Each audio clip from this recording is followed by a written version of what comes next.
కాకినాడ భోగి గణపతి పీఠంలో సంకష్టహర చతుర్థి పర్వదినాన్ని పురస్కరించుకుని పీఠంలో కొలువైన శ్రీ భోగి గణపతి స్వామి వారికి పంచామృతాభిషేకం విశేష పూజలు శాస్త్రోక్తంగా జరిపించినట్లు పీఠం ఉపాసకులు దూసర్లపూడి రమణరాజు తెలిపారు. కలియుగ ప్రాపంచిక జీవనంలో ఆధ్యాత్మికతకు ఆటంకాలు తొలగించే సంకష్టహర చతుర్థి మాసోత్సవం, కష్టాలు తొలగించే వెంకటేశ్వర స్వామి నామ శక్తిపాతాన్నందించే సర్వదేవతా వ్రతాల మణిహారమని భోగి గణపతి పీఠం పేర్కొంది. ఉత్తరాదిలో ఈ వ్రతాన్ని ఇంటింటా సఖ్యానుసారం అల్పాహార విందుతో అత్యంత ఘనంగా జరుపుకుంటారని అన్నారు. కృష్ణ పింగళ సంకష్టహర చతుర్థి సందర్భంగా కాకినాడ సూర్యారావుపేట దూసర్లపూడి వారి వీధిలోని స్వయంభూ పీఠంలో 5వ చతుర్థి ఉత్సవాన్ని మంగళవారం అత్యంత ఘనంగా నిర్వహించారు.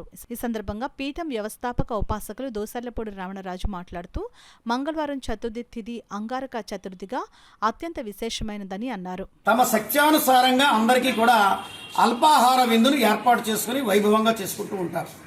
అటువంటి కార్యక్రమం స్వయంభూ శ్రీ భోగి గణపతి పీఠంలో 24 నెలల పాటు మాసోత్సవాలుగా జరుపుకునేటువంటి క్రమంలో ఇది 5వ నెల. ఈ విధంగా ఈ ఏడాది వినాయక చవితికి 8 నెలలు పూర్తవుతాయి.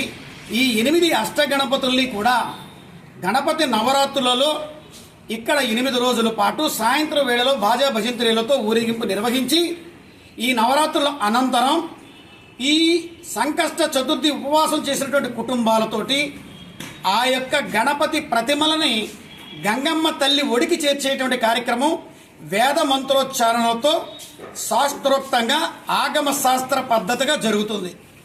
ఈ యొక్క కార్యక్రమాల్లో ప్రతి ఒక్కరూ కూడా పాల్గొనవచ్చు. ఈ చతుర్థి ఉపవాసకులకి ఈరోజు సాయంత్రం వేళ గణపతి సహస్రనామ పారాయణతోటి పసుపు, కుంకుమ, రవిక, గాజులు ప్రదానంతో అల్పాహార విందు అందరికీ ఏర్పాటు చేయడం జరుగుతుంది.